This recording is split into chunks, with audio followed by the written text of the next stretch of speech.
Good day everyone, and welcome to my video how to make traditional Korean soybean soup, or doenjang jjigae. Ideally, at this point in the video, I will be showing you clips from my original video and talking about how they're related to some learning theories we discussed in class. However, due to circumstances outside of my control, I am unable to have access to the original copy of that video. The only copy I am able to access is the copy I upload onto the 2SC webpage. However, using the software to copy that copy onto my computer, I was unable to modify it at all. I can't seem to get that version to combine correctly with the rest of my video. I think this is probably due to the fact that the original video was filmed using an iPhone, and my new video was filmed using my PC computer. So again, I apologize for this. I spent a long time trying to find a way to put it together, but in the end I was unable to do it. So now we'll start the video off by kind of giving you a quick summary of my video and explaining how different theories were used in that video.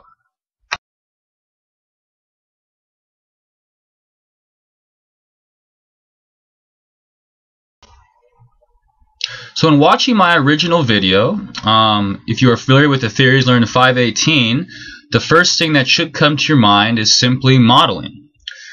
The majority of my video is just basically me surrounded in a kitchen with ingredients, some boiling water, and I'm slowly making doenjang jjigae, or Korean soybean paste soup, for the class.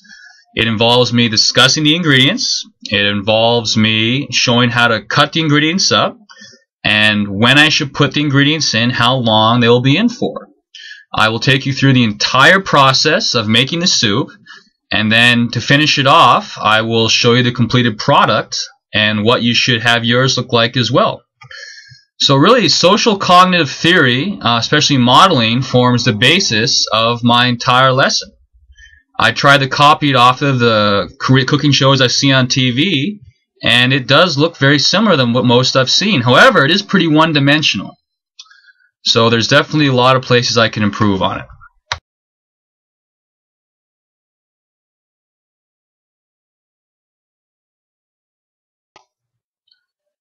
Even though the social cognitive theory of modeling formed the basis of my video, I also used some mnemonics from the constructivist school of thinking, in that I tried to relate the strange foreign ingredients of doenjang jjigae, or soybean soup, to make them more similar to what people in, say, the US would be used to. So for example, there's this long cucumber-looking thing that Koreans call a hobak. And in reality, it's actually a form of a pumpkin or squash. So when I refer to it as a hobak, I then explain to the students that are going to be watching this that is actually just a pumpkin in a different shape. So don't think of it as some strange foreign vegetable. You just think it as a pumpkin that all of you are very familiar with, maybe not in cooking, but at least at a cultural standpoint.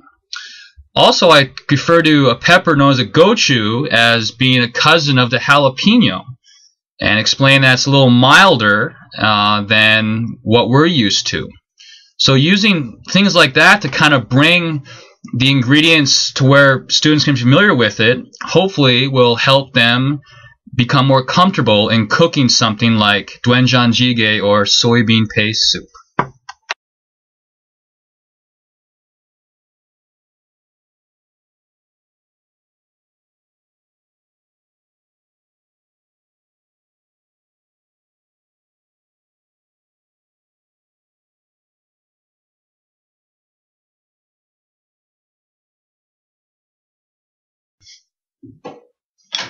Alright, good morning everyone. This is Mark Erickson here, and today we're going to show you how to make doenjang jjigae, or the Korean translation is soybean paste soup. And today we're going to approach it a little differently. Instead of actually walking it through and have it do it together and you watch, I've already made some soup right here, as you can see. And what we're going to do, a little shot right there. And what we're going to do is you're going to look at the soup right next to you, and then you're going to try and make it yourself. So that's right, make it yourself. I don't want to try and help you. I'm going to guide you. I'm going to show you the ingredients, and then I want you to decide what you want to put in when you want to put in it. If it's not right, I'm going to tell you to stop and try something else. But if you are right, I'm going to continue on with it, okay? After you finish that, the second time, we're going to make another version of the soup where you just do it yourself. I'm not going to help at all. I'm just going to sit back and watch. And it's kind of like a practice test. I want to see what you can do without my help at all. And then the final assessment is going to be a very informal assessment, where I'm going to basically have you try and create your own modified version. So after you make your second version, you're going to maybe add some more ingredients to it to try and make it a flavor yourself. See, doenjang jjigae, there's not really a precise recipe for it. Korean people make their own versions of it. So really the only way to test your knowledge of this home-style meal is to kind of modify it to suit your own personal taste. So I guess let's get started.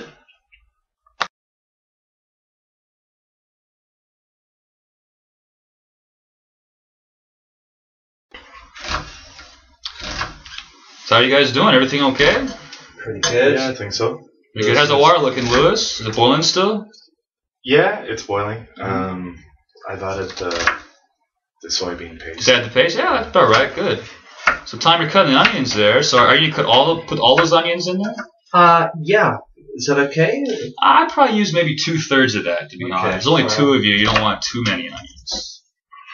Okay. How about the chili peppers? I like my food quite spicy, but there's 3 chili peppers here. Well, yeah, and they look like jalapenos, but actually they're probably mild. And because there's so many other vegetables, I think that probably all 3 is okay in that scenario. I also said I'd let you cut this bit. So here you go. Chop that bit off. There you go. Okay, let's swap.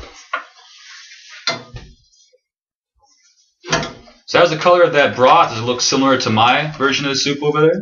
Yeah, it's very brown. It doesn't have much kind of orange color to it. So it's not looking the same yet. What ingredient do you think would give that orange color? I guess the doenjang. Yeah, you're right. The doenjang is the one that has the orange color. Perfect. We're probably going to add that a little bit later. So we've added the soybean, but not the doenjang. No, doenjang goes a little later. Okay. Job, so guys. what is the doenjang? Do you know what it's made of? It's mostly just kind of ground beans that's been fermented in a jar for a long time. It's got a pungent flavor, but I mean, it's good for Korean-style cooking. Okay. Now this is boiling quite ferociously. Do I want to turn it down a bit? Well, it's okay for now. If you start seeing bigger bubbles, I'll probably turn it down a bit. In fact, right now, why don't you turn it down a little bit?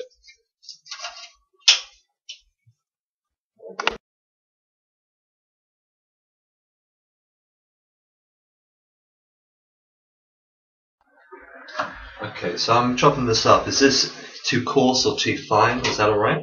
That looks just fine. Maybe a little too thin. I would add maybe a little thicker. Because if you boil it for too long, it has a tendency to collapse. That's right. So, Lewis, how are those onions and peppers doing in there? Yeah, they seem to be coming along quite nicely. I'm just wondering about the other ingredients here. Should I add this one? Well, I would say the tofu for last. But now what I want you to do is maybe throw some doenjang in there. Think that sounds good? Okay. Yeah. Okay, good. So now I want you to decide how much you think should go in there. Oh, yeah, I guess that's probably okay. Maybe one more of those, and that should be just fine. Okay. All right, very nice. Why don't you just stir that up for me? Good job there. Shall I add the pumpkin stuff? Yeah, now? throw that in there. And do you think you should add one more? Do you think that'd be enough for you, Tom?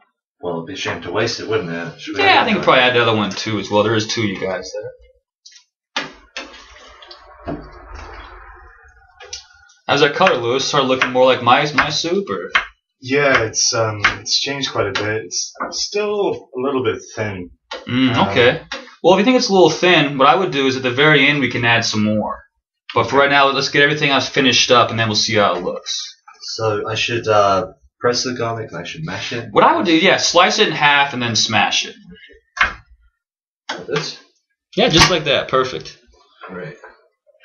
And the pepper paste? I'm glad you mentioned that. Yeah, that's right. I think the pepper paste is probably a good time to add that as well. So add that now. I would add that now as well, yeah.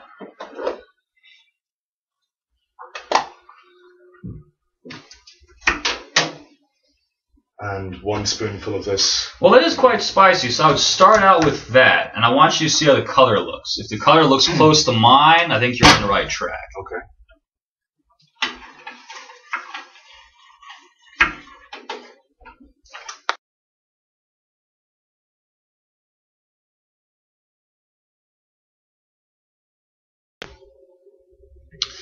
So it looks like you almost finished your own version there, and what do you guys feel about that? How does that look, do you think? It looks pretty good. It's great, actually. I think it actually looks fantastic. I was kind of surprised at you guys. So what we're gonna do now, we're gonna compare them. So let's get this one. Look at the camera here. Let's see how it looks. Should I angle this down? I want you to have that for me, Tom. There. So that's kind of hard to see it. You got kind of a little color to that. So that's how that one looks. You put that back over there. And now we got the original one I made. Let's see if you guys duplicated it. Mine's been sitting a while, but I think it's about the same. What do you guys think? Yeah, it looks like that. You guys actually did a fantastic job. Well done. I'm actually impressed. Congratulations. But now, one thing I want to try and do now is, now this is the basic Doenjang Jjigae. Every family does something different. So now I want you to kind of customize it. Make this your own. So you got the basic idea now, and now I want you to try and create something that's more, I guess, useful for your taste buds. So I see you got a lot of vegetables here. What do you guys think would be good in this to kind of customize your Doenjang Jjigae? Right, well, we've got some celery here, and Lewis is from Ireland and I'm from England, and in a lot of our dishes we've got celery, so I'd love to add some celery to it to see how that works. That's a fantastic idea. Anything else we should add there? What do you think? Okay, and so we've also got carrot here.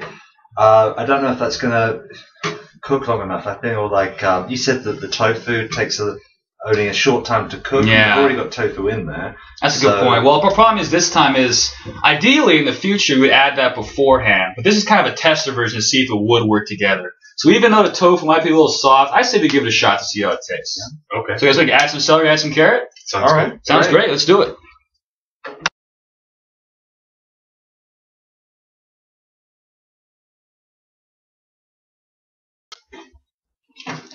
So you're letting those carrots and celery cook for a while now, Lewis. How are they looking? Yeah, they've been cooking for a while, but they're still quite hard. Quite hard? They don't Yeah, I guess that in the future maybe you should do something called parboiling, where you boil them separately beforehand, you add them. You know, because the carrot's a very hard root. So, but yeah, I mean, it's still probably worth a sample at least. Do you think it's worth trying now? Yeah. What do you think, Tom? Should we add anything else? I think we're good.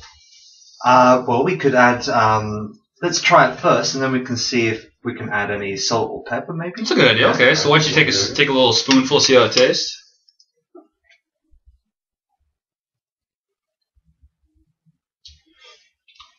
How's that suiting you?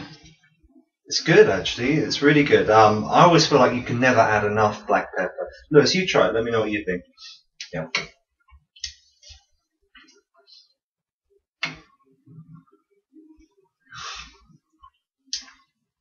Yeah, it tastes good. Tastes good? Okay. I don't think it needs any salt. What do you think? No, it's definitely salty enough. Yeah.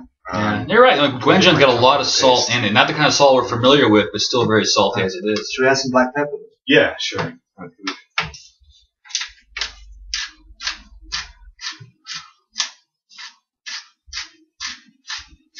This is something Koreans definitely wouldn't do. Yeah, it's true. You're right, Tom. It's a very non-Korean thing here. You're adding plenty of salt in there, too. It's probably pepper, excuse me. All right, so really you don't need to cook pepper for too long. So why don't you guys try it right now, see how it tastes. A little better or worse? Yeah, that's much more to my taste. Okay, good. What do you think, Tom? Why don't you try it as well?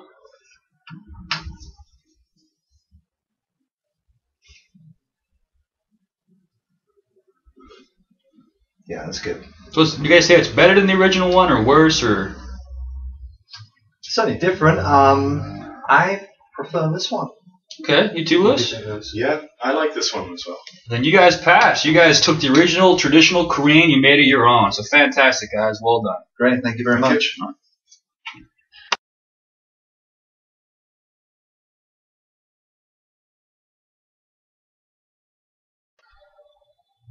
Hello again. I hope you enjoyed my video on how to make traditional Korean soybean paste soup or Doenjang Jjigae. And now I guess I want to kind of talk about how the lesson went and what I thought about it. First off, I thought, generally speaking, it was very well. I think it worked out pretty good. I didn't see any major issues. I think some of the strengths of it was my students had prior experience with those ingredients and have eaten that dish before in restaurants. So from a socio-cultural perspective, that kind of helped them be familiar with it and can kind of put that into their own world. I think that if I was to take students from the U.S., they might have a tougher time relating to some of the ingredients we were using. Also, the fact that they were both friends really helps them kind of be comfortable and naturally self-regulate and motivate each other. If they had been maybe strangers, I don't think it would have gone as smoothly. Also, I thought the basic constructivist approach, how they made it themselves, and at me as a guide, really helps cement the information. I think if you just watch something being done, you really can't get a firm grasp of how it truly works. I mean, once you have your hands in something and really feel what's going on, that can really cement the information further. So I thought that in the redesign lesson, when the students were just basically the whole time making it, really helped things. Also, I thought that the fact we basically made 2 soups, well, not me, but the students made 2 soups, kind of goes along the social cognitive theory of learning, and that repetition equals long-term memory. So I think having them do it twice really made sure they knew it, especially the second time where I really didn't help them. And they did a great job. I mean, it worked out perfect both times. There was a lot of weaknesses to this lesson. I think a lot of it was environmental. All 3 of us, we work kind of strange different hours, so it was hard to find time for all of us to be able to meet and do this. So because we had to do it on a Tuesday night, all of us were kind of tired, kind of fatigued. So I think if we could have found a better time to do it, the general attitude of the lesson would have been better. Also, the facilities are quite small. I mean, that's pretty normal for Korea. The standard bachelor kitchen, so to speak, is about that size, and it works good if you're by yourself. But if you have maybe over 1 person there, it becomes a little crowded, especially if you're making an ingredient-heavy dish such as doenjang jjigae. So in the future, I think more people, sorry, not more people, but a bigger space, a bigger kitchen would definitely help things out. And also, I mean, 2 students is fine, but really if you have more people, you can get more ideas bouncing around and more of a conversation going, which really helps the understanding of the lesson at hand.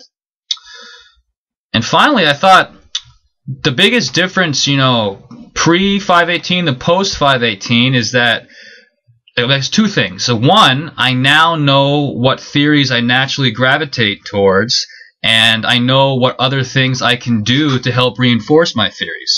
So it taught me that I'm a natural constructivist teacher. I like to have students build it themselves, me helping them. I've always kind of gravitated towards that, and what this class and this lesson specifically has taught me is that works the best for me. And so now I have a firm grasp of what I am. I can look for other similar lessons that involve constructivist theories, and also socio-cultural as well as social cognitive. So I guess this class really helped define me as a teacher, and now I feel really comfortable because I have words to describe what style I am and how to improve myself. So all in all, it's a very good experience. Hope you enjoyed it. Thank you.